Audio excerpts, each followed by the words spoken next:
Gravar, gravando. O assunto dessa noite é a continuidade do anterior. Nós vamos fazer um breve resumo, né, do que vimos aqui semana passada e continuarmos hoje para encerrar a sequência de slides. Deixa eu trocar de tela aqui, joga isso para cá, beleza. Tem 3 monitores na minha frente aqui, eu tenho que ficar aqui. Aí, agora tá certinho. Nós vimos nesse encontro, depois de tudo que a gente analisou, né, sobre cosmovisão, como cada ser humano enxerga o mundo, e a gente viu que cada ser humano tem uma visão distorcida da realidade, vai criando as suas próprias realidades, mas que existe uma verdade absoluta, e que essa verdade se encontra na Escritura, uma obra que atravessou 1600 anos e se manteve incólume. A gente trouxe aqui evidências manuscritológicas, arqueológicas, mostrando que a falácia, né? A Bíblia já sofreu muita alteração, esse livro é isso, é aquilo outro. Tudo vai caindo por terra. Vai caindo por terra pelas próprias argumentações que as pessoas trazem e não conseguem sustentar. Vimos a pessoa que a Bíblia fala, que é Jesus Cristo, o que Jesus fala da Escritura, e o resumo, eu espero, queridos, que o resumo desses primeiros encontros, né, é aquilo que eu tenho insistido. Jesus é Deus, um Deus que se fez carne. Isso é o fato da história. Isso tinha que entrar na nossa mente igual um ferro, marcando assim um ferro quente, para quando a aflição, a angústia, os medos vierem, eu falo, não, mas Cristo é Deus. Isso tinha que ser o bálsamo do nosso espírito. Vimos também, posteriormente, a antropologia, né? A antropologia é o estudo do ser humano, né? O porquê que as coisas são como são, a questão do pecado, o que o mundo defende, né? Que nós viemos de uma evolução de milhões de anos, etc. e tal, e que também tem ruído diante das novas descobertas, novas tecnologias. E a academia está desesperada buscando outras teorias para colocar como default, né, uma teoria default agora, mas a evolução, o Big Bang, tudo tem sido desarmado pela própria evolução da ciência, a verdadeira evolução, né? Mas a palavra do Senhor continua. E ela diz que nós fomos criados com propósito e nós abandonamos esse propósito original, a fonte de todo pecado, de toda angústia, de toda depressão, de tudo de mal, é nós abandonarmos a verdade. É falta de resignação, falta de encarar o mundo como ele é e ir atrás do único que pode resolver isso, que é o próprio Deus. Eu comentei que o erro perfeito, ele só pode ser corrigido por quem é perfeito. E todos os recursos debaixo do sol produzidos pelos seres humanos estão fadados ao fracasso. Vão surgindo terapias, psicologias, livros, recursos, né, que vão surgindo e vão mostrando que não resolvem o problema nosso, o problema da alma. Ninguém pode perscrutar a alma a não ser Deus. Vimos como que é esse processo que a Escritura defende, né, de se acreditar em Deus, porque por natureza nós não acreditamos em Deus e Deus soberanamente interfere nessa trajetória de desgraça nossa e nos dá o instrumento que nos falta, que é um coração novo. Nós debatemos aqui sobre o capítulo 3 de João, né? E vimos ali esse processo de salvação, de conversão. E, por fim, quais são as implicações práticas? O que isso muda na minha vida agora? Nós vamos ter uma perspectiva escatológica, né, futura, do que nos aguarda, mas e agora? Como que eu posso aproveitar esses benefícios que Jesus Cristo adquiriu? E é justamente essa aula que nós estamos. E nós caminhamos na semana passada, né? A gente viu alguns textos bíblicos. Olha que interessante isso, né? A Escritura diz assim, que o que não obedece à lei, E aqui está falando, obviamente, a lei de Moisés, né? É o assunto do livro de Provérbios. O que não obedece à lei, até a sua oração será abominável. E nós vimos que a oração de todo ser humano é abominável porque todo ser humano não obedece a Deus. É um fato. A obediência aqui é a perfeição da obediência. O Fábio, que gosta da brincadeira que eu faço, eu falo assim que as pessoas pensam que a gente está no Enem celestial. Existe uma nota de corte ali, eu tenho que fazer boas obras para conseguir chegar na nota de corte e tá tudo bem. Não. O relacionamento de Deus com a criatura que ele criou e sua imagem e semelhança é um relacionamento de perfeição. É um relacionamento onde não pode haver mácula. E quando a Escritura nos cobra a obediência a Deus, é de forma perfeita. E é exatamente para nos mostrar que existe um problema. E para que toda boca se cale e todo ser humano seja culpado diante de Deus. O apóstolo Paulo vai explicar isso. Jesus Cristo mostrou, nós vamos ver alguns textos aqui, né, que nós passamos semana passada, essa nossa inabilidade e o que Deus teve que fazer para resolver isso. Então, o provérbio 29:9 diz que a oração de todos aqui, começando de mim, ela é abominável diante de Deus. Por quê? Porque nós não cumprimos o propósito para o qual Deus nos criou, que é glorificar o seu nome e ter prazer nele. A gente quer criar outra realidade. Nós não obedecemos à lei de Deus. E é por isso que nós precisamos ser nascidos do alto. Há uma necessidade de mudança. Mudança de natureza, de essência, de substância. Estou só resumindo aqui a semana passada, tá, queridos? Nós vimos aqui que o apóstolo Paulo, né, ele se coloca no meio dessa situação de desgraça da humanidade, e o texto de Efésios 2 que está em tela é um texto muito interessante, porque ele fala, né, que naquele tempo, quer dizer, no tempo que nós éramos incrédulos, que o Espírito Santo não agia ainda em nós de forma salvífica, naquele tempo, estáveis sem Cristo. Olha que interessante, né? É sem Jesus, separados da comunidade de Israel, e a gente sabe que Israel aqui não é Israel nação, etnia, mas é o Israel de Deus, aquele que acreditou como Abraão acreditou, e não os do sangue de Abraão.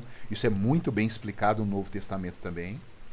Estávamos estranhos às alianças da promessa, não tendo esperança, é notório, isso é empírico, né? As pessoas desesperadas sem esperança. E sem Deus no mundo. Aí eu falei que esse último pedaço aí, até a igreja tem problema com ele. Eu falei, não, que isso? Sem Deus no mundo? É o que a Escritura nos mostra. Estávamos soltos. Mas agora, em Jesus Cristo, vocês que antes estavam longe, já pelo sangue de Cristo chegastes perto. Aí continua, ele é a nossa paz, é o que de ambos os povos fez. Nós discorremos esse texto aí semana passada, vamos prosseguir, só dando a lembrada, né? Quando um ser humano ele recebe o dom da fé pelo Espírito Santo, o dom que ele não tinha, e ele ganha de presente. A palavra dom significa presente, né? O culto que ela presta, seja um culto pessoal, seja um culto familiar, seja um culto na igreja, o principal culto que Deus exige daqueles que creram nele, e essa palavra nós somos obrigados a cultuar a Deus, também eu gosto de esclarecer isso muito bem, porque quando a gente diz que é obrigado a fazer alguma coisa, os nossos tempos modernos, parece que isso soa um pouco agressivo, né? Vamos dizer assim. Eu não sou obrigado a nada, não é esse tempo de uma liberdade frágil que a gente vive. Eu sou obrigado, mas o obrigado a cultuar a Deus aqui é no sentido de você é obrigado a beber água. Ninguém vai dizer eu não sou obrigado a beber água. Todo mundo é óbvio. Eu sou obrigado a respirar, você é obrigado a respirar. É nesse sentido, você é obrigado a prestar culto, porque ali vêm as fontes das graças que Deus promete para o povo da aliança, aquele que diz que é povo dele. E esses cultos, né, o culto pessoal, o culto familiar, o culto congregacional, ele passa a ser aceito por Deus, não porque nós façamos algo aceitável, como está em tela aí, mas porque agora nós temos o mediador.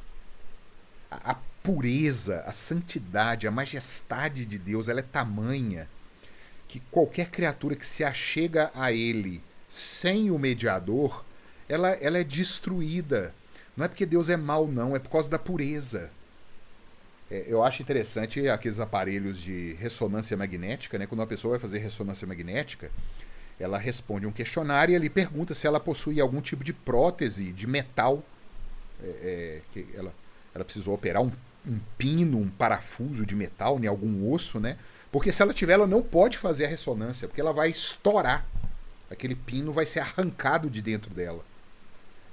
Mais ou menos essa questão da pureza de Deus. A nossa pecaminosidade, se fosse a menor pecaminosidade do mundo que fosse, ela iria nos destruir diante da glória de Deus. Deus é puro e ele exige pureza. Por isso a necessidade de um mediador.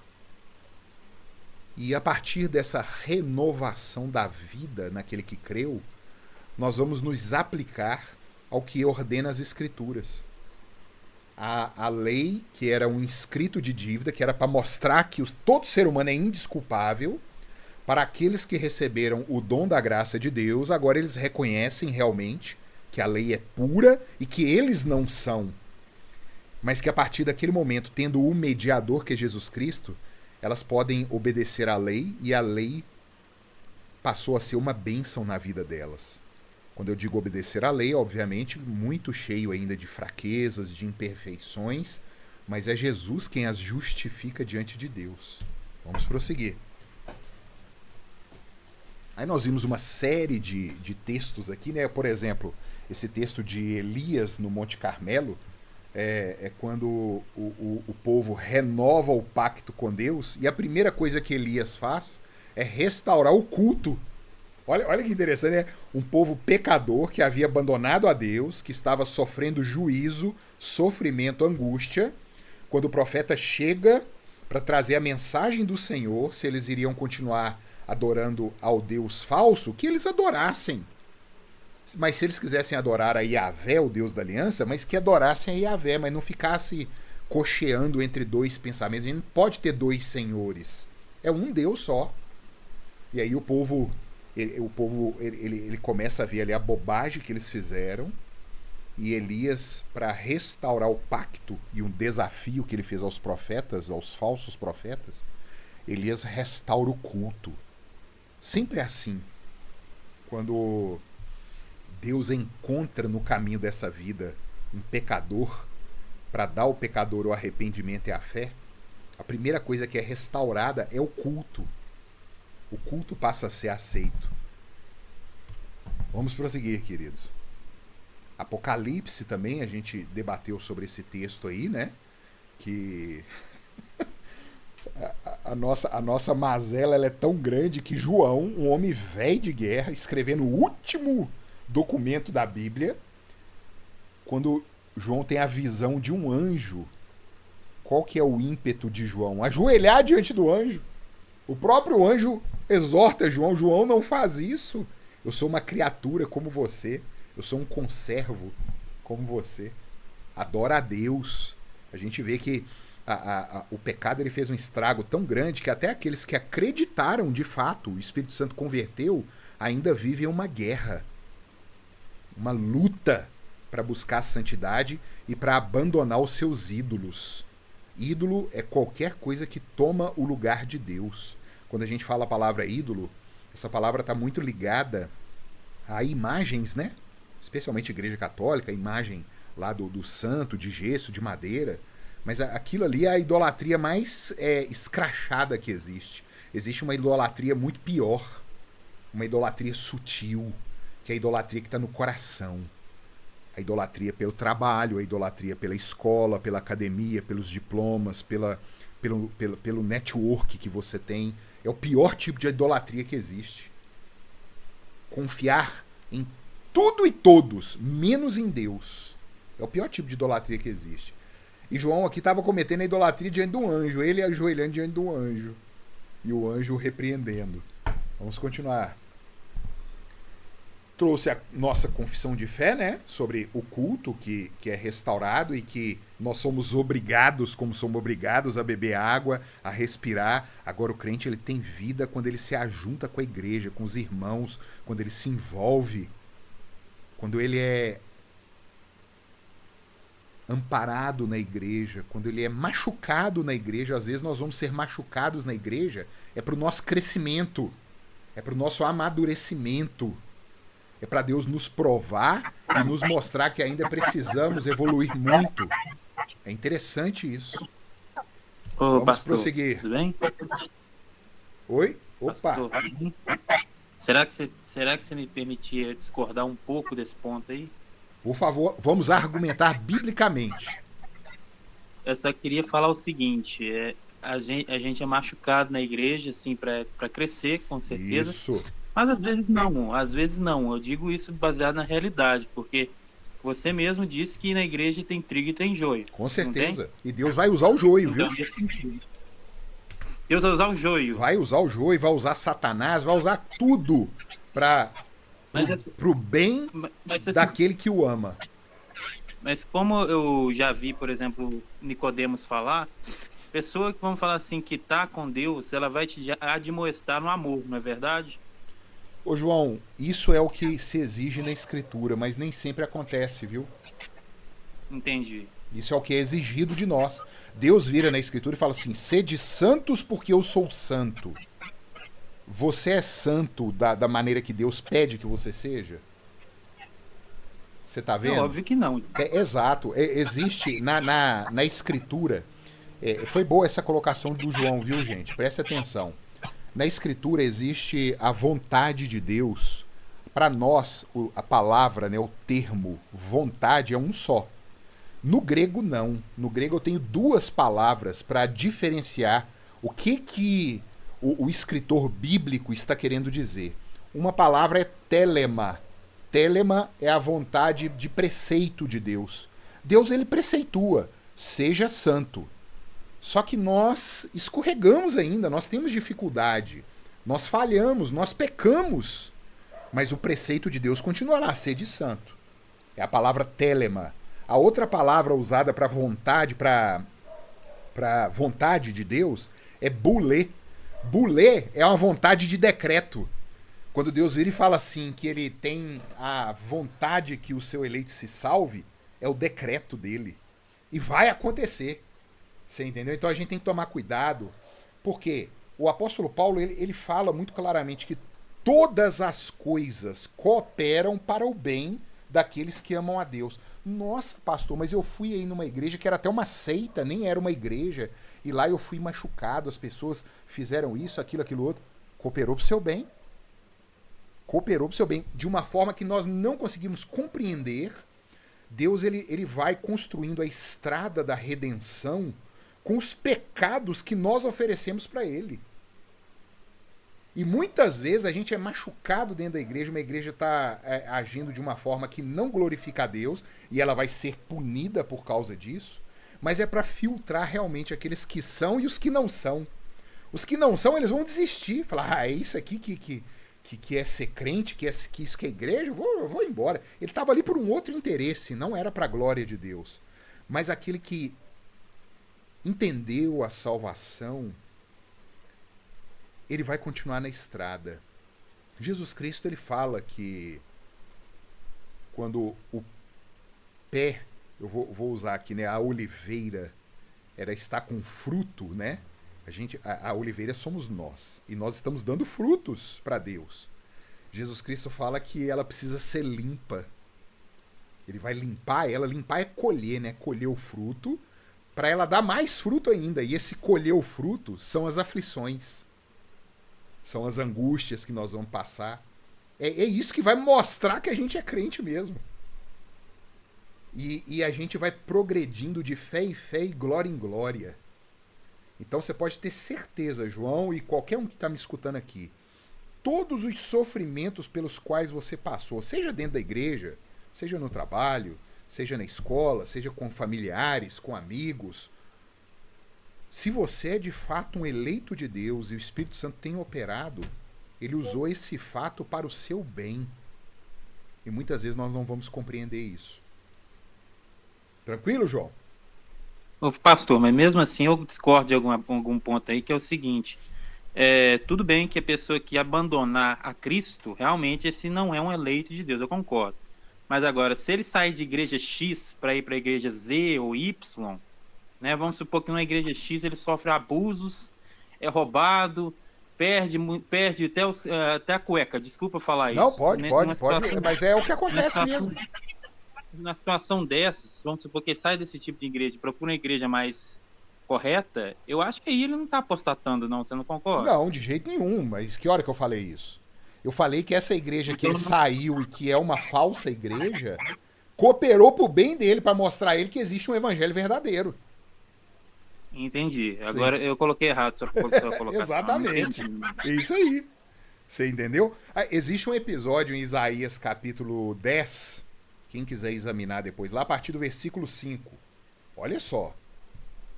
Isaías capítulo 10, Deus vira e fala assim: ai da Assíria. A Síria era a potência da época. Ímpia que ela só. Ímpia, ateia, adoradora de falsos deuses. Ateia no sentido de adorar o Deus verdadeiro, né? Cheia de falsos deuses. Deus vira e fala assim: ai da Síria. Ela é o cetro do meu furor. A Síria era o instrumento de Deus para aquele mundo. Eu a envio contra um povo da minha indignação. Deus falando que ele ia usar a Síria para enviar contra o povo da aliança dele, porque o povo da aliança estava em pecado. Aí ele vira e fala assim: mas a Assíria não pensa assim. Ela acha que ela que tem o poder, que ela é que conquistou muitas nações, que ela é que é valente. E no devido momento eu vou tratar com a Assíria o pecado dela. Mas por enquanto eu estou usando ela para fazer uma limpa nesse mundo. Deus chamou a Assíria de navalha de rapar. Ele estava transtornando o mundo inteiro, usando uma nação, o pecado daquela nação, para os seus santos desígnios, que era trazer o povo dele ao arrependimento. Rapaz, isso é alto demais e é maravilhoso demais. Então muitas vezes as coisas vão acontecer na nossa vida, muitas vezes para nos corrigir a nossa soberba, a nossa arrogância, a nossa petulância, e outras vezes para nos limpar e para que a gente dê mais fruto. E isso é alto demais para a gente entender. Olha que nós já estamos no 11º encontro. Nós construímos todo um pressuposto, um embasamento, porque esse evangelho que nós estamos pregando aqui é o evangelho do escândalo. É o evangelho que Jesus Cristo trouxe na época dele e que os fariseus não acreditaram. Os fariseus eram a liderança religiosa da época. Eram os grandes homens religiosos. É igual hoje. A igreja tem os seus líderes. E quando você prega o evangelho da graça e da soberania de Deus, a maioria da dita igreja hoje vai rejeitar. Não, isso aí. Eu te comentei isso naquele áudio que eu te mandei. Não sei se você chegou a ouvir. Eles vão rejeitar eles vão rejeitar o evangelho bíblico. É exatamente o que aconteceu na época de Jesus. O evangelho que coloca toda a soberania sobre Deus e sobre nós todo o pecado. O erro que a gente procurou com as próprias mãos. Vamos prosseguir, queridos. Nós estamos quase lá, viu? João 17, mostrando, né, que Jesus ele não veio salvar o mundo, ele veio salvar os que o Pai deu para ele. Olha isso, gente. Isso é pesado demais. Isso aí, sal da boca de Cristo, né? Minha oração não é por este mundo, mas é por aqueles que me deste. Ele estava orando ao Pai, né? Ó Pai, por aqueles que o Senhor me deu, pois eles pertencem a ti. Aí nós vamos vendo Jesus fechando o cerco mesmo. E falando, olha, existe nesse mundo um povo escolhido por Deus que vocês, seres humanos mortais, frágeis, não sabem quem são, mas eu, o Pai e o Espírito Santo sabemos, e nós vamos revelar esses eleitos durante toda a história pela pregação da palavra de Deus, o chamado ao arrependimento. A palavra vai ser pregada e o Espírito vai ser aplicado, como o João fala, né? Aquele que convence o homem do pecado, da justiça e do juízo. Vamos prosseguir. Nós entramos aqui numa sessão, né? Essa foi um dos últimos slides, né? Uma grande sessão. Num capítulo, o capítulo 6, nós vimos que Jesus ele fala assim: a natureza humana para nada serve. E para que um ser humano venha até a mim e ao Pai e ao Espírito Santo, é necessário que o Pai traga ele. Mostrando que se Deus não agir, não pegar aqueles que ele escolheu, eles não vêm. Então nós vemos aqui, olha, Jesus respondeu: eu sou o pão da vida. Quem vem a mim nunca mais terá fome. Quem crê em mim nunca mais terá sede. Mas vocês não creram em mim, embora me tenha visto. Contudo, aqueles que o Pai me dá virão a mim, e eu jamais os rejeitarei. Nós vimos no mesmo capítulo 6, mais um texto. Então os judeus começaram a criticá-lo, pois Pois ele havia afirmado: eu sou o pão que desceu do céu. Diziam: este não é Jesus, filho de José? Conhecemos seu pai e sua mãe. Como ele pode dizer de si do céu? Jesus, porém, respondeu: parem de me criticar, pois ninguém pode vir a mim se o Pai que me enviou não o trouxer a mim, e no último dia eu o ressuscitarei. E mais uma vez no capítulo 6, fora a dezenas de outras vezes que pela Escritura vai mostrando a eleição de Deus para aqueles a quem ele amou. Somente o Espírito da vida. A natureza humana não realiza coisa alguma. Ô, gente, tem condição um negócio desse não, né? E as palavras que eu lhes disse são espírito e vida. Mas algum de vocês não crê em mim, pois Jesus sabia desde o início quem não acreditava nele e quem iria traí-lo. E acrescentou: por isso eu disse que ninguém pode vir a mim, a menos que o Pai o dê a mim. Nesse momento, muitos dos seus discípulos se afastaram dele e o abandonaram. Então Jesus se voltou para os 12 e perguntou: é aquilo que os pastores hoje não têm coragem de fazer. O pastor está vendo a igreja esvaziar, ele vai querer aliviar, ele vai querer colocar métodos, estratégias mundanos para trazer gente mundana para dentro da igreja. Aí Jesus vira e fala assim: vocês também vão embora? Simão Pedro respondeu: Senhor, não, para onde ou para quem iremos? O Senhor tem as palavras de vida eterna. Nós cremos e sabemos que o Senhor é o Santo de Deus.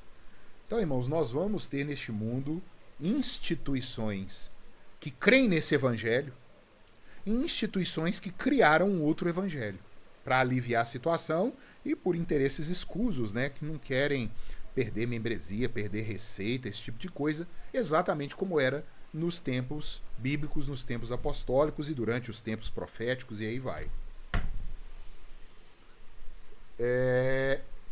Paramos nesse texto aí. Quem abre o áudio e lê para nós? Eu posso ler.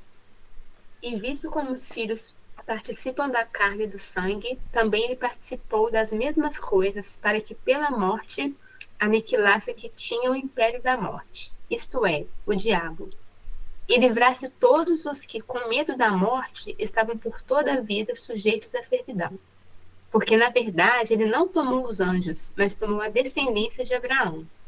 Por isso convinha que em tudo fosse semelhante aos irmãos, para ser misericordioso e fiel sumo sacerdote naquilo que é de Deus, para expiar os pecados do povo. Porque naquilo que ele mesmo, sendo tentado, padeceu, pode socorrer aos que são tentados. Obrigado, Luísa. Queridos, olha que coisa sensacional. O autor aos Hebreus, ele inicia esse versículo 14 falando assim: e visto como os filhos participam da carne e do sangue, também ele participou. O ele aqui, esse pronome na terceira pessoa, é Jesus, é o qualificador. Jesus também participou das mesmas coisas.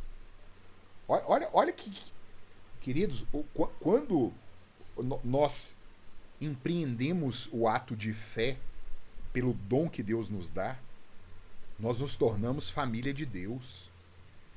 E nós nos unimos em Cristo porque ele se uniu à nossa humanidade para que nós nos tornássemos filhos de Deus. É o benefício agora. E, querido ouvinte, preste atenção. Do jeito que Cristo participou da nossa carne e sangue, nós participamos do amor do Pai por meio dele. Jesus Cristo chega a orar no Evangelho de João assim: Pai, ama esse povo aí com o mesmo amor com que o Senhor me amou. Você consegue perceber a profundidade do que Jesus está orando ao Deus Pai? Ama! ao Marco, a Ellen, a Luísa, ao Zé, aquele que acreditou, ama aquele que acreditou com o mesmo amor que o Senhor nos amou. Isso é a oração do Filho em favor daqueles que creram. Já é o benefício agora. E nós não conseguimos entender porque a gente tem uma visão materialista, terrena, carnal, como se Deus amar as pessoas fosse dar a elas bens, carros, tirar o sofrimento, tirar a doença. E se a gente continua muitas vezes em muitas lutas, em muitas angústias, é porque Deus não me ama. A gente mede Deus com a nossa vara.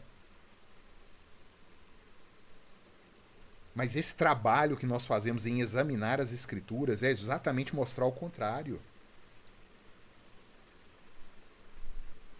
Os resquícios do pecado, a mazela ainda da natureza velha, do homem antigo, elas continuam em nós e em nenhum lugar Deus prometeu que iria tirar isso não. A consequência do pecado continua presente, mas a condenação foi tirada, irmãos. E nós podemos participar disso agora, porque ele se fez carne e sangue, semelhança nossa. E aí o autor aos Hebreus nesse texto aí coloca, né? Porque naquilo que ele mesmo sendo tentado padeceu, ele nos socorre. Porque nós somos tentados. No momento de angústia, de dor, de sofrimento, nós precisamos lembrar disso. Olha, não é só a Nova Jerusalém que está prometida e que já é assim, o ápice da promessa, né? A terra prometida. Mas é agora eu entender que Jesus passou por isso e que nele eu tenho consolo. É agora, é o já. Fabian, pois não? Pastor, boa noite. Boa noite. Como nós somos aquele que é filho de Deus, o pecado só vai sair na glória, correto? A extirpação total do pecado é aquela aula nossa sobre antropologia que a gente teve. Os estados do homem, né? O último estado do homem de glorificação é o estado onde nós não podemos mais pecar, porque já não existe mais pecado. Ele foi vencido completamente. A morte foi tragada. Ó morte, aonde está a tua vitória? É o canto que Paulo coloca lá em Coríntios 15. Já não tem. Por isso que o ímpio, na volta de Cristo, eu vou te passar a palavra de novo, Fábio, só aproveitando aí o gancho. O ímpio, quando Cristo voltar e a consumação dos séculos foi estabelecida, ele vai clamar, como o Apocalipse diz, ó montes, caiam sobre nós, porque nós não podemos ver a glória do Cordeiro de Deus. Mas não existe mais morte, eles vão buscar a morte e não tem. Não tem jeito de morrer, não tem mais pecado. Mas eles continuam com a velha natureza nessa situação. Você imagina que coisa terrível. Há uma distorção da própria realidade aí. Um pecador que não tem mais esperança porque acabou o tempo. Ele vive em algo que foi completamente restaurado. É algo assim inimaginável, queridos. E nós, os que cremos, não.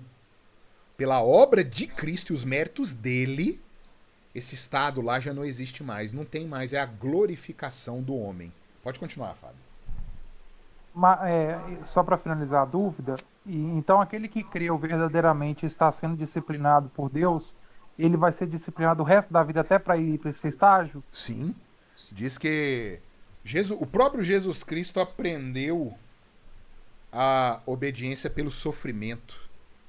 Olha que frase do autor aos Hebreus, o mesmo autor aí que nós estamos vendo, né? Olha que atrevimento santo desse autor, né? Mas Jesus Cristo não era Deus? Era. Mas ele assumiu a fraqueza da nossa carne. Isso é que é espetacular. Ele, sem pecar, experimentou de toda a tentação e mazela e fraqueza que nós experimentamos. É só a gente lembrar do Jardim das Oliveiras, né? Na tentação de Cristo antes da prisão dele, a ponto do homem chegar a suar sangue, vislumbrando o que aconteceria com ele, além da sua morte física, né? Dolorosa, física e corporal. Os pecados dos homens sendo colocados sobre ele como sendo o cordeiro que tira o pecado do mundo. Ele vislumbrou isso na fraqueza da carne dele. Ele precisou obedecer de verdade a Deus. Mas para Jesus era fácil porque ele era Deus. Não, é pelo contrário. Para ele era mais difícil porque ele não podia desistir da missão dele. Ele precisava passar por aquilo. Se fosse qualquer um de nós aqui, a gente ia chutar o balde. Ah, você quer saber de uma coisa? Eu vou embora. Esse povo que não acredita, um povo bagunceiro, lambão, e que não tá nem aí, eu vou morrer por essa raça? Todo mundo aqui ia sair fora. Mas Jesus não tinha essa opção, ele precisava passar por aquilo, na fraqueza e mazela da nossa carne, sem pecado. Exatamente assim. Vamos prosseguir, queridos. Obrigado, pastor. Nada.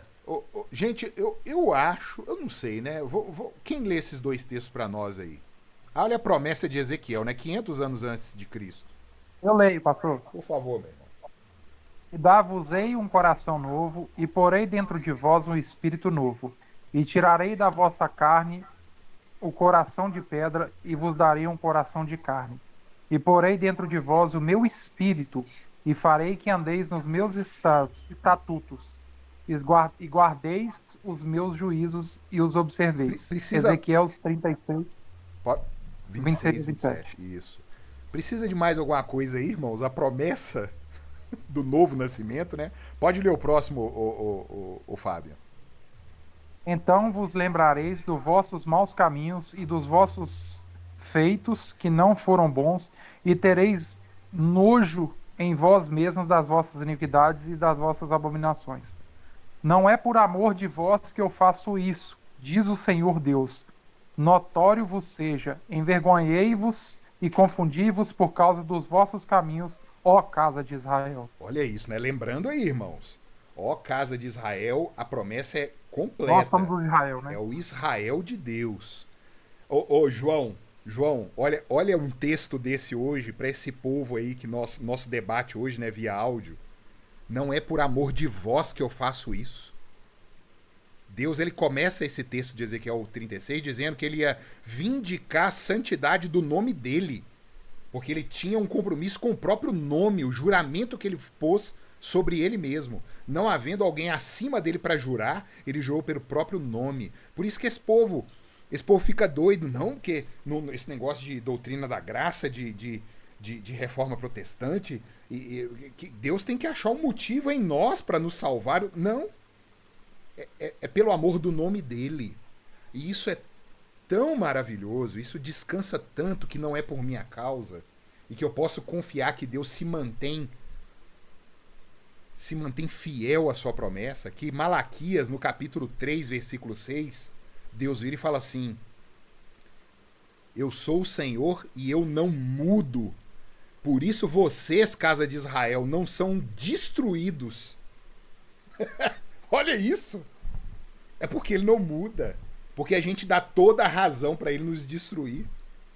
Essa nossa incapacidade, o nosso atrevimento, o nosso orgulho.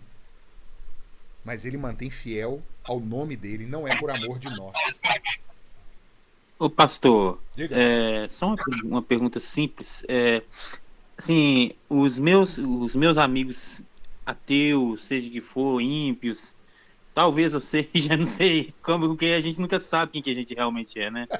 Mas assim, o negócio é o seguinte, os meus amigos, sempre que eles falavam, porque Deus é amor, Jesus é amor, eu perguntava para eles: você sabe qual que é o primeiro mandamento de Jesus Cristo? Amar ao próximo. Eles falam, não, esse não é o primeiro. Exatamente. O primeiro é amar a Deus. Você tá vendo? Entendeu? Eu falava assim com eles.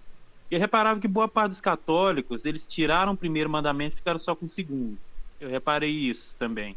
Pode ser um exagero que eu estou fazendo, mas eu reparo que boa parte dos católicos, eles só têm o católico do jeito que é hoje, só quer saber do segundo mandamento. Eles acham que sendo socialmente assim, construtivo, tipo espírita mesmo, assim, já basta.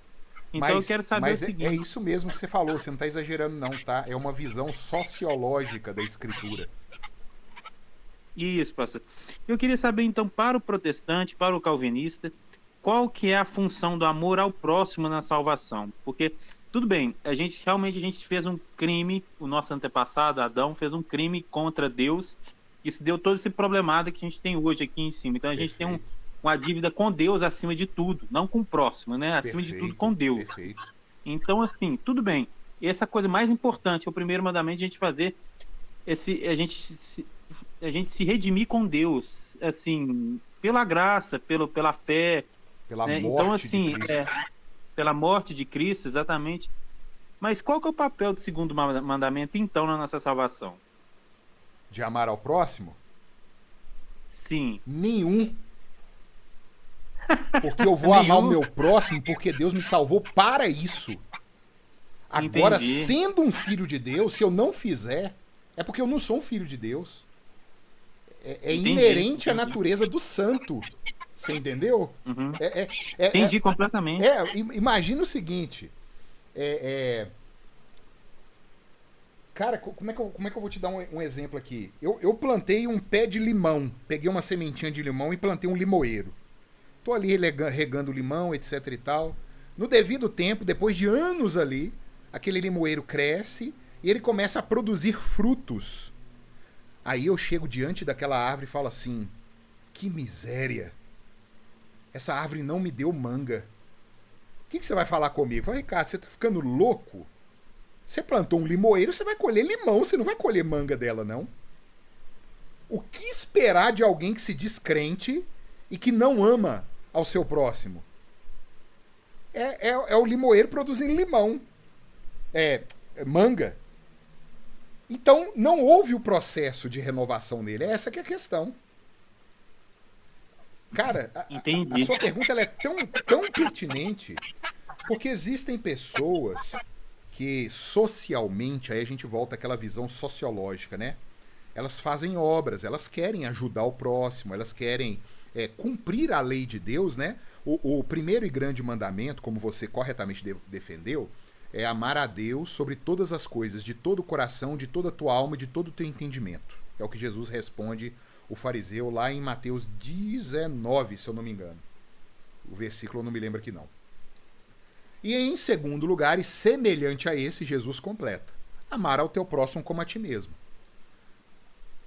Se você pegar o primeiro mandamento, é exatamente os 4 primeiros mandamentos da lei de Moisés. Não terás outros deuses diante de ti, não farás para ti imagem, nem escultura, nem semelhança alguma do que há em cima dos céus, nem na terra, nem nas águas debaixo da terra, não as adorarás, não lhes darás culto, não tomarás o nome do Senhor teu Deus em vão. Lembra-te do dia de sábado, do dia de descanso, né? Sábado aí não é a semana não, tá, queridos? É a palavra Shabá. Shabá significa descanso. Infelizmente, coincide com a nossa palavra da semana, né? Sábado semanal. Mas lembrarás do dia do descanso para o santificar. Prestar o culto ao Senhor. É o dia de domingo, ele fez esse dia para nós. Cumprindo esses mandamentos, você está amando a Deus. Só que Jesus coloca um problema nisso. Jesus vira e fala assim: amarás ao teu Deus de todo o teu coração, de toda a tua alma e de todo o teu entendimento. Quem aqui já amou a Deus até agora de toda a alma, de todo o teu coração e de todo o teu entendimento?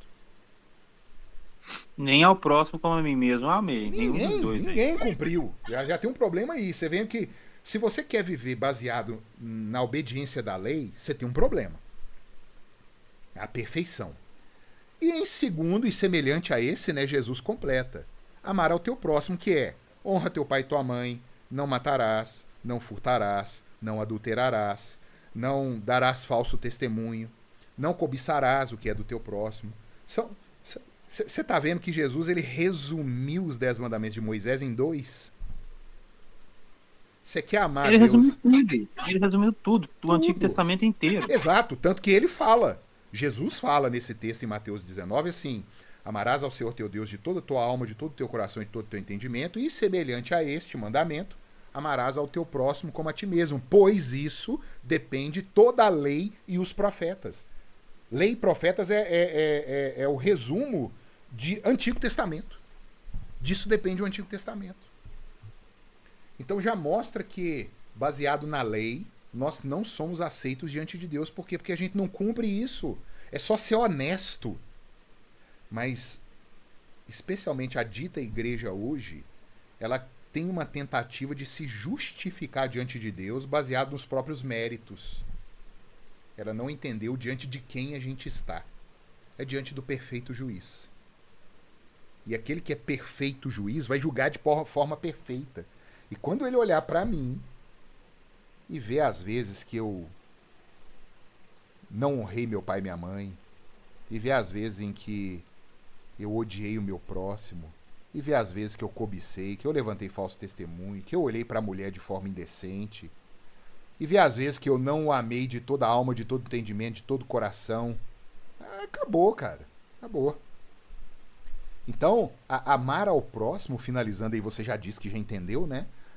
Amar ao próximo não tem participação nenhuma na minha salvação.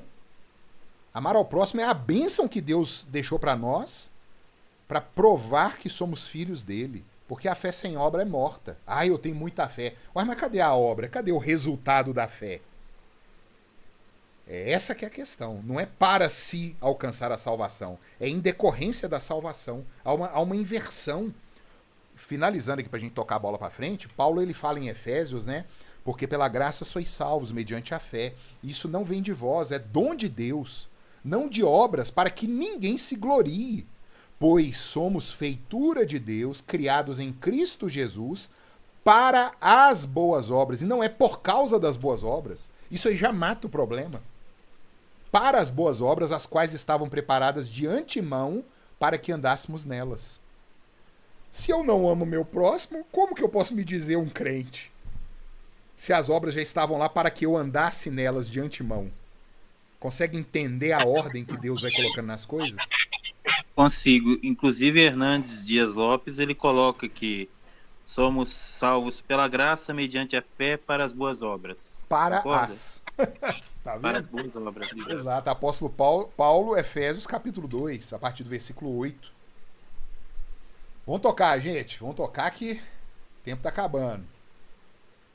Confissão de Fé, capítulo 13, artigo 1, diz assim: os que são, de forma eficaz, chamados pelo Evangelho, né, pela pregação, e regenerados pelo Espírito Santo, é a dupla, né?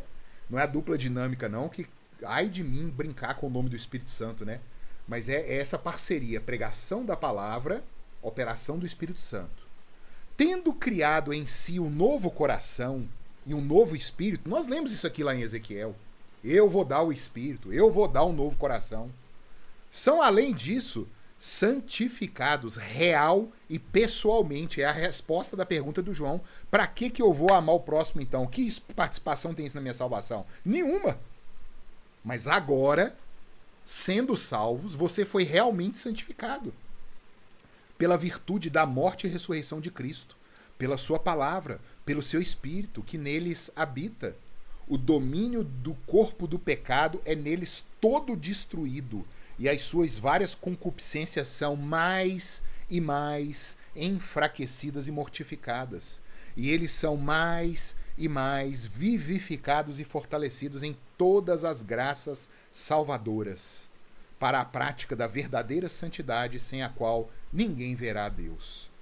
Então esse processo é agora, gente, é um benefício que Jesus conquistou para nós, é sermos transformados à semelhança dele, e sendo transformados gradativamente à semelhança deles, o que vai vir junto com isso? Perseguição. Paulo fala, o que quer viver piedosamente será perseguido.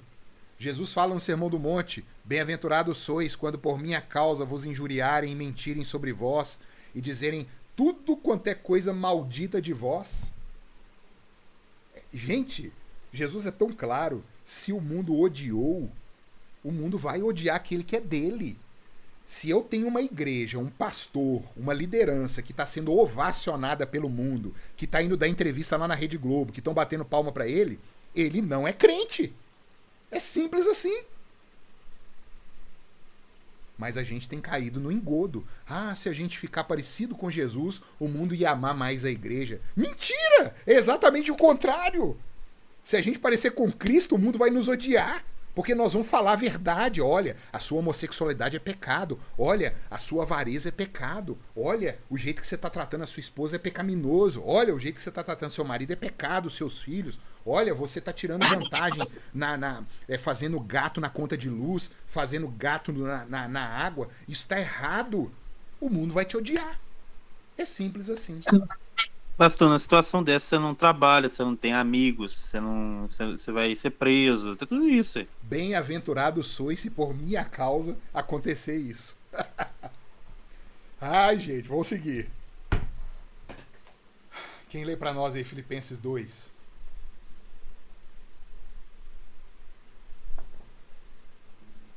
De sorte que, meus amados, do modo como sempre obedecestes, não como na minha presença somente, mas muito mais agora na minha ausência, efetuai a vossa salvação com temor e tremor, porque Deus é o que opera em vós tanto querer como o efetuar, segundo a sua boa vontade. Fazei todas as coisas sem murmurações, nem contendas, para que vos torneis irrepreensíveis e sinceros, filhos de Deus, imaculados no meio de uma geração corrupta e perversa, entre a qual resplandeceis como luminares no mundo, retendo a palavra da vida, para que no dia de Cristo eu tenha motivo de glorificar-me, de que não foi em vão que corri, nem em vão que trabalhei. Olha o que Paulo escreve a Filipos. Esse é o alvo. Em meio a muita luta, em meio a muita resistência da nossa carne, a nossa mente vai querer nos desviar, o nosso coração é enganoso e vai falar, pra que você tá mexendo com esse negócio de evangelho, de ser crente? Larga esse trem de mão, só. Você tinha uma vida muito melhor antes, você tinha uma horda aí de amigos, você tinha dinheiro, você tinha bens, agora que você não tá conseguindo nem caminhar nessa terra desgraçada, junta com a gente. É o que o provérbio diz, né? Não se ajunte com aquele que quer montar tocaia para fazer roubo, para fazer ilícito. É isso que o Filho de Deus vai passar. Por isso que a gente precisa se unir como igreja, irmãos. Isso é uma bênção. Eu tenho visto cada vez mais claramente, especialmente mulheres que são maltratadas por maridos, muito mais no mundo isso acontecendo, porque eles estão sozinhos. Muitas vezes ela não tem coragem de acionar a polícia e tal. Casais dentro da igreja que tem a interferência da liderança no casamento, uma interferência boa, no sentido da palavra boa. É um casamento onde há um equilíbrio melhor. A igreja é fundamental. Uma igreja fiel, uma igreja bíblica. Porque nós vamos ter nesse mundo os simulacros de igreja e igrejas verdadeiramente que caminham na palavra de Deus, que celebram os sacramentos, que têm disciplina, são as marcas da igreja. Outra aula que nós vamos ter, né, sobre eclesiologia, o que é uma igreja, né, nós vamos ver isso. Porque Deus vai produzir em nós uma santificação que é impossível caminhar nesse mundo sozinho. O tal do desigrejado é impossível, ele não é crente, é só isso. Porque ele vai ser tão perseguido, tão abandonado, que fora do corpo de Cristo ele está completamente desamparado. A função da igreja é receber aqueles que vão sendo convertidos para dentro da família da fé. E um sustentar o outro, chorar um com o outro, rir um com o outro e caminhar. É simplesmente assim. Confissão de Fé, capítulo 16, artigo 6. Ainda nessa questão dos benefícios de Cristo. Olha pra você ver, né? Benefício de Cristo, ser perseguido. Jesus falou que é bem-aventurança. Vamos continuar.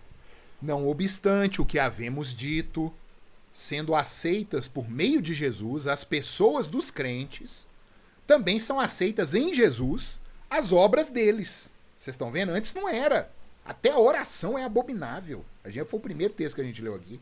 Mas agora em Jesus Cristo, pela fé, a minha boa obra, fala, Senhor, eu estou fazendo isso aqui, mas não é para ganhar nada não, é porque eu sou filho do Senhor, por isso que eu estou obedecendo. Muitas vezes nós vamos fazer as ditas boas obras, né, que o mundo conhece, até com raiva, mas não vamos fazer na obediência.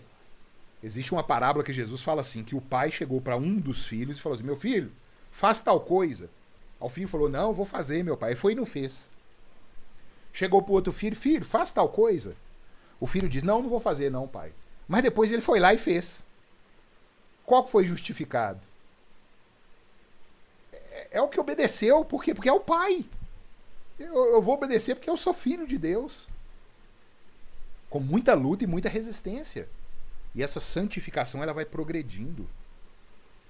Então, na pessoa de Cristo, as obras dos crentes são aceitas nele. Não como se fossem, nessa vida, já inteiramente puras e irrepreensíveis à vista. Não é porque a obra é boa, não.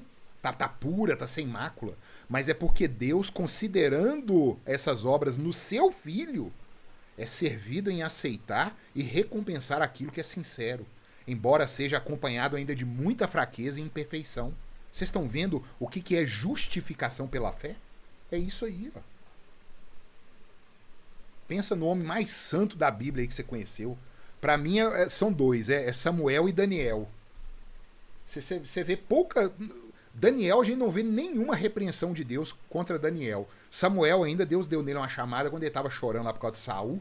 Deus vira para Samuel e fala assim, Samuel, até quando você vai chorar por Saul? Tipo assim, você é mais real do que eu? Você pode parar com essa pataquada aí. É quase que Deus fala isso com Samuel, intercedendo pela vida de Saul. Mas são os homens mais santos da Bíblia, Samuel e Daniel. Obviamente eu estou tirando Jesus Cristo aqui, né? Que é o perfeito, né? Esses homens santos, irrepreensíveis, as suas obras eram com fraqueza, com mácula, e precisavam do mediador. Eles foram justificados porque eles acreditavam. Quem lê para nós? João 6, 27 e 29. A obra de Deus. Ai, irmãos, isso é maravilhoso demais. Nós estamos caminhando por fim, já? Pode ir lá? Pode ler, Luiz. Não se preocupem tanto com coisas que se estragam, como a comida, mas usem suas energias buscando o alimento que permanece para a vida eterna, o qual o Filho do Homem pode lhes dar. Pois Deus, o Pai, colocou em mim seu selo de aprovação. Nós também queremos realizar as obras de Deus, disseram eles. O que devemos fazer? Jesus lhes disse, esta é a única obra que Deus quer de vocês. Creiam naquele que ele enviou. Muito obrigado, ô Luiz. Ô João, qual que é a participação das obras aí? Ué, isso mesmo que você disse, né? Qual que é a única obra que Deus te exige? Essa é a única obra que quer de vocês. Creiam naquele que ele enviou. Você tá vendo, cara? É pegar a fé que Deus mesmo deu e colocar ela em prática. Obras, queridos, quando a gente fala em obras, né, é a contaminação desse século, né, da Igreja Católica, do Espiritismo. Obras é qualquer movimento humano, seja ele físico, seja ele intelectual, tá? Quando eu estou pensando, eu estou obrando. Obra é nesse sentido amplo da palavra. E a única obra que Deus nos quer é que a gente creia. E isso é impossível aos homens se não for um ato de misericórdia de Deus. Isso é maravilhoso. Vamos continuar. Quem lê para nós? A garantia nossa aí, eu citei esse texto. Pode ler, Luiz, por favor. Porque os homens certamente juram por alguém superior a eles, e o juramento para a confirmação é para eles o fim de toda contenda. Por isso, querendo Deus mostrar mais abundantemente a imutabilidade do seu conselho aos herdeiros da promessa, se interpôs com juramento, para que por duas coisas imutáveis, nas quais é impossível que Deus minta, tenhamos a firme consolação, nós, os que pomos o nosso refúgio em reter a esperança proposta, a qual temos como âncora da alma, segura e firme, e que penetra até o interior do véu, onde Jesus, nosso precursor, entrou por nós, feito eternamente sumo sacerdote, segundo a ordem de Melquisedeque. Ah, eu vou pro céu porque eu tô fazendo boa obra e Deus, ele olha as minhas obras e ele fica satisfeito com aquilo que eu faço, com aquilo que, né, eu tenho vivido e tal. Aí o texto de Hebreus ele fala assim: porque vocês juram para colocar um fim numa contenda por aquilo que é superior a vocês. Ah, aqui é a brincadeira, eu juro pela minha mãe. Tá errado, né? Tô só dando um exemplo aqui. Aí o autor aos Hebreus fala assim: quem que tá acima de Deus? Pelo nome de quem Deus vai jurar? Não tem. Aí o que Deus fez para fazer o juramento? Ele jurou por si. ele querendo mostrar mais abundantemente que ele não muda e que o seu conselho continua desde o início até agora nos herdeiros da promessa, aqueles que ele salvou, ele se interpôs com juramento. Ele jura por si mesmo. E é impossível que Deus minta. E a nossa alma ela pode agora estar ancorada. Olha a ilustração que o autor aos Hebreus usa. Ele pega o templo, né, de Salomão, que tinha um véu, o véu que foi rasgado na morte de Cristo. Esse véu separava a parte interior do Santíssimo Lugar do Santo Lugar, onde ficavam os sacerdotes ali servindo. O Santíssimo Lugar só entrava o sumo sacerdote, e não sem sangue. Agora ele fala assim que a nossa alma está lá dentro, onde ninguém podia entrar. É nisso que a gente pode confiar. Porque nós penetramos o véu do mistério. Nós penetramos o véu da agonia de Cristo. Nós penetramos o véu do rasgar e do moer da carne de Jesus e do derramar do sangue dele. E a gente ainda continua ansioso, queridos. Isso me deixa assim...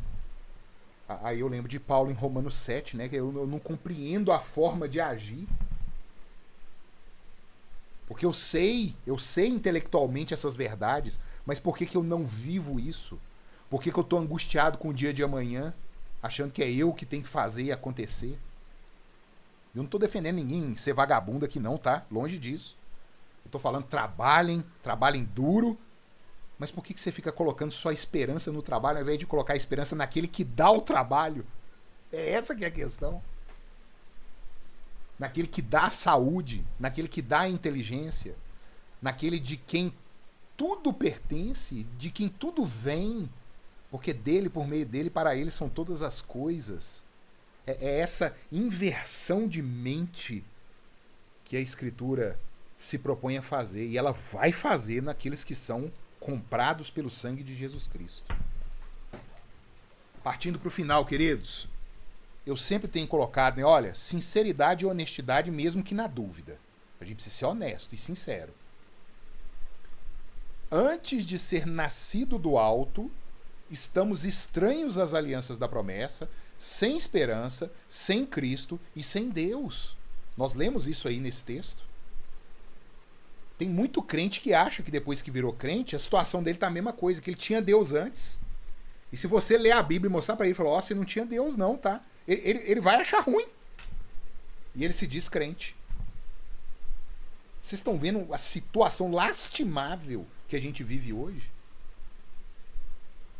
Mas, pastor, assim, você não está querendo dizer que a pessoa X pôs o pé na igreja e virou crente, não. Não é isso que você quer dizer, não, né? Explana melhor isso aí. O que eu quero dizer é o seguinte, por exemplo, tem gente que acha assim que sou crente porque pus o pé na igreja, estou frequentando a igreja e por dentro muitas vezes a pessoa não está vivendo aquilo, você está entendendo? Isso é o que a Escritura diz, que é o falso crente, ué. Exatamente isso aí. Isso aí a igreja vai estar repleta de gente assim, que acha que é crente porque está seguindo uma estética, né? Ah, eu vou no culto, eu acordo domingo tal hora, vou no estudo de quinta-feira tal hora, não falo palavrão, tento, né, pagar meus impostos, obedecer, etc e tal. Mas o cara não é crente. Isso é tentar viver pelas obras. Respondeu sua dúvida? Exatamente, era isso mesmo que eu queria saber, mas uma coisa que eu queria te perguntar também é tipo, o que você pensa da pessoa que é crente, etc, que quer manter um relacionamento com Deus, mas assim, ela não lê a Bíblia, ela não busca compreender a palavra, é muito difícil, esse livro é muito complicado, não sei o quê, e tem quase que um relacionamento com um Deus que não tem nada de objetivo, não tem nenhum lastro na realidade objetiva da Bíblia, e é um Deus imaginário, e a pessoa fica naquilo, e fica só na estética, só na plástica, igual você está falando. O que é isso, filho? A sua pergunta já respondeu. Ela tem o teor da resposta, né? É um Deus imaginário. Ela criou, né, um Deus e colocou uma etiqueta no pé dele, Jesus. Pronto. É o que mais acontece hoje na atualidade, né? Antigamente era falsos deuses, né? Agora é Jesus para tudo quanto é lado. A sua pergunta já tem o conteúdo da resposta dela. É falso o evangelho. Obrigado. Para Deus receber uma oração que seja, é necessário um mediador. E ele mesmo é o mediador. Não podendo existir ninguém debaixo desse sol, nenhuma criatura que pudesse resolver o problema. que Jesus, o Deus eterno, faz? Ele desce e toma a forma de homem. Quando Cristo quebra o jugo da escravidão do pecado da vida de um eleito, o culto é restaurado. É a primeira maravilha do Senhor, porque através do culto, complementando a pergunta do João, né? Eu não tenho interesse da Bíblia, é muito enfadonho, é difícil, eu acredito em Jesus, mas não gosto de Bíblia, não. Tá, daí, ó, não recebeu a graça. Porque esse culto, e quando eu digo culto aqui, queridos, entendam o aspecto amplo da palavra, até o culto particular, o culto familiar, o culto congregacional, é o todo. Cristo morre para restaurar isso. E acabou. Há salvação somente para os eleitos.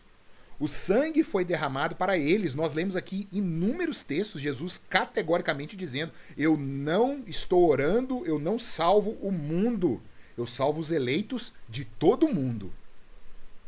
Aí é diferente. Porque para o judeu, ele crê que a salvação era só dele. O escândalo do evangelho é o quê? Não. Deus não amou só judeu, não. Deus amou o mundo. Inclusive judeus, aquele que crê. E é um monte que aparece no Novo Testamento. Um monte de judeu que crê em Jesus Cristo. Teve uma pregação... Uma pergunta. E todo eleito vai ser obrigatoriamente salvo? Ou pode ser que tem eleitos que não serão salvos? Não. Todo eleito é salvo. Uhum. Todo. Isso é infrustrável. E é um mistério tão alto, Luísa, que nós não somos chamados. Tem gente que cai no espantalho, né, que criam para bater no calvinismo, nas doutrinas da graça, né? Então para que eu vou evangelizar se o eleito vem? Para que... Aí vem um monte de pergunta idiota. Porque o Deus que determinou os fins, e a gente não sabe quem são os eleitos, isso é muito claro.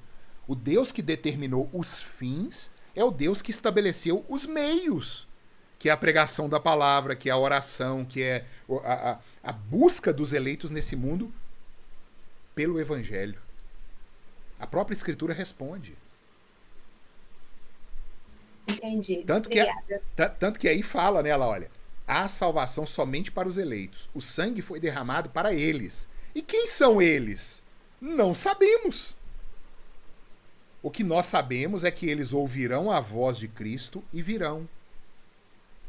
Quando eu olho para a igreja, irmãos, eu não posso ser leviano e lá do púlpito ficar olhando para a igreja, cada irmão que está ali fala, olha, esse aqui é o eleito, esse não é, esse não é. Se o irmão está ali, se ele usou os meios para chegar à salvação, que é ouvir a palavra, orar, participar dos sacramentos na ceia, ter uma vida íntegra, mesmo que não perfeita, mas viver, ele para mim é um eleito, ele é um salvo, e eu não sou chamado a julgá-lo. Ponto final. Amar o próximo também, né, pastor? Oi? Amar o próximo também, né? Quer cumprir a lei, exatamente. Amor é cumprimento da lei. Não é esse amor maluco aí que Rede Globo, as redes sociais defendem, não. Exato, é isso. Mas o pastor... Pode falar. Pode falar. Não, porque quando fala, acho que em Mateus, que muitos serão chamados e poucos escolhidos. Exatamente. O evangelho, você está vendo que é a confirmação dessa pergunta que eu faço aí nesse último ponto. Olha, quem são os eleitos? Nós não sabemos. Nós vamos pregar para todo mundo, chamar todo mundo. Uhum. Mas quem que vai vir? Os escolhidos. Entendi. Acabou. Pastor, eu queria só fazer um raciocínio, queria que você comentasse para ver se está correto ou não. É o seguinte: amar um Deus imaginário é muito fácil. Amar é o Deus que você criou, próximo, né?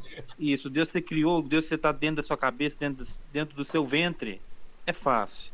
Agora, amar o próximo, como Jesus ensinou, é muito difícil.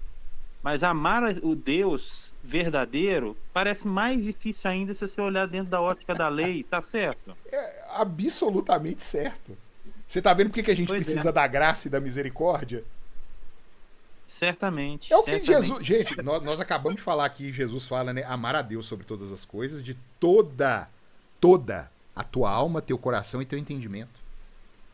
Ele tá dando uma missão impossível para mostrar. Vocês precisam recorrer a um outro subterfúgio. Não recorram à lei. Qual que é o outro subterfúgio? É a obra que Deus quer que a gente faça. Qual que é a obra que Deus quer de nós? Nós lemos aqui. Que acreditemos no Crer em Filho. Cristo. Acabou. Pois é. Acabou. Somente... Então, assim, Perdão, João. Por favor, pode continuar. Tranquilo. Esse é o último slide, viu, queridos? Somente virão a Cristo aqueles que o Pai lhe deu. Nós lemos isso aqui lá em João 6.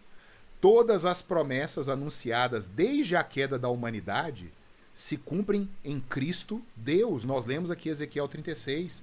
Darei um espírito novo, colocarei um coração de carne. Eu vou ter que fazer isso, é Deus falando para nós.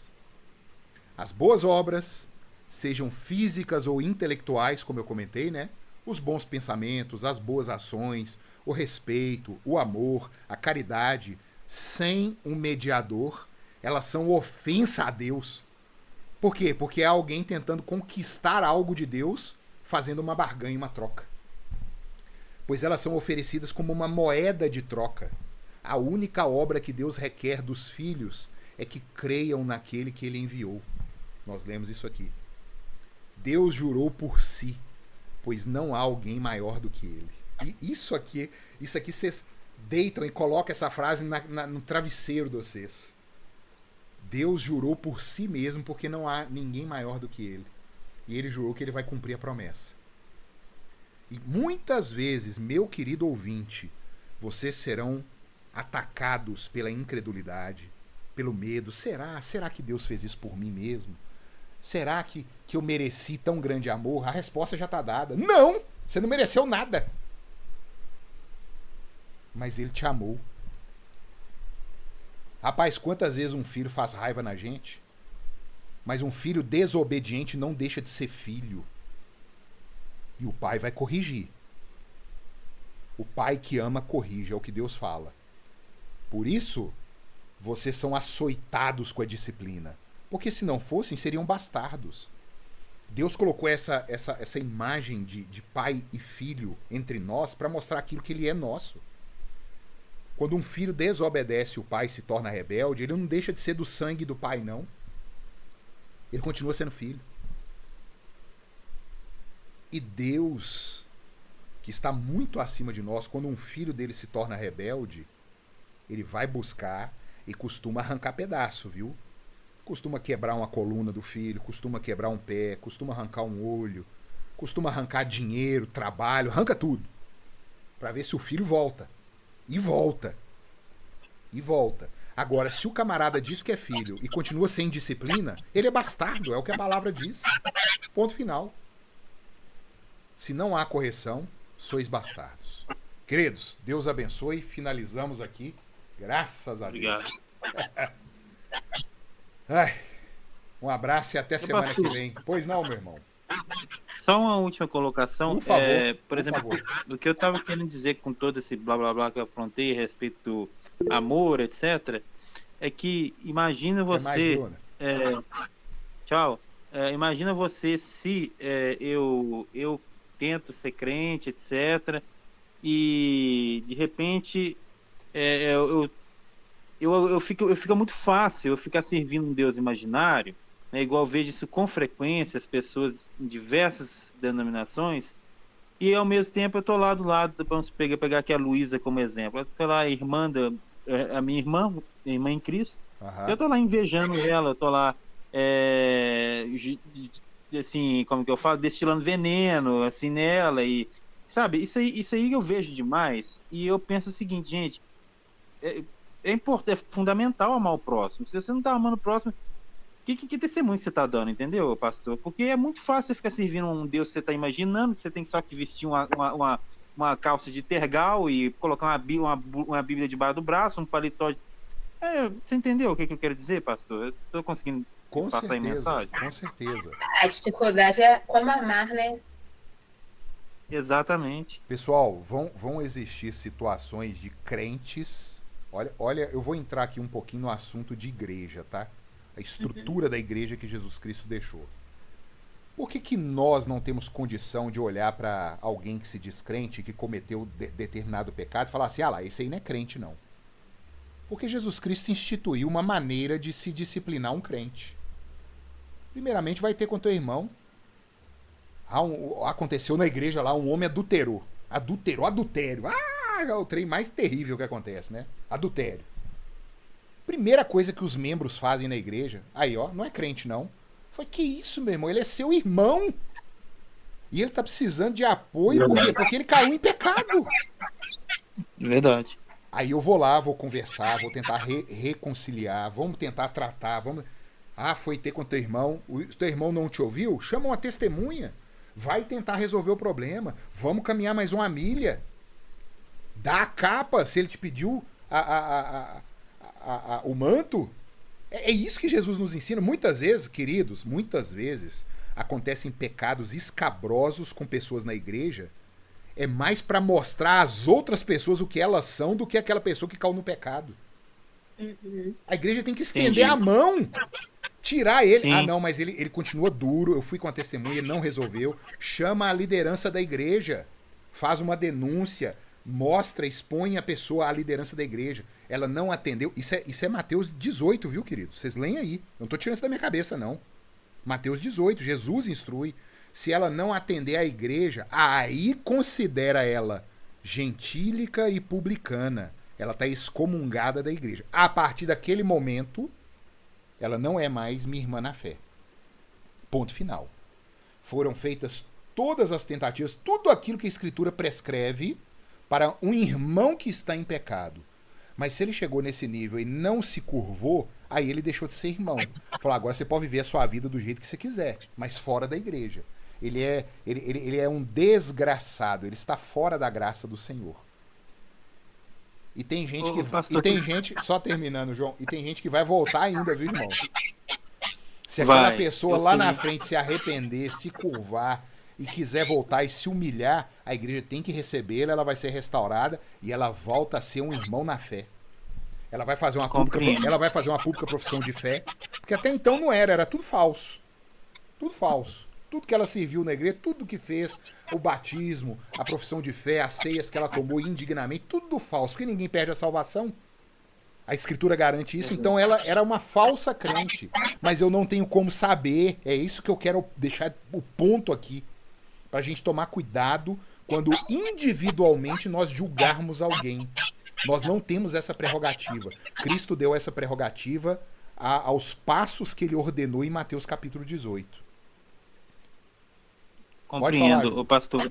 É assim, eu julgo como qualquer outra pessoa, faço fofoca como qualquer outra pessoa, mas eu não gosto de fazer isso, sabe? Hoje eu tenho consciência do tanto que isso é ruim e negativo, mas a nossa cultura é desse jeito, né, pastor? Não tem jeito. Isso é um sinal de autoavaliação.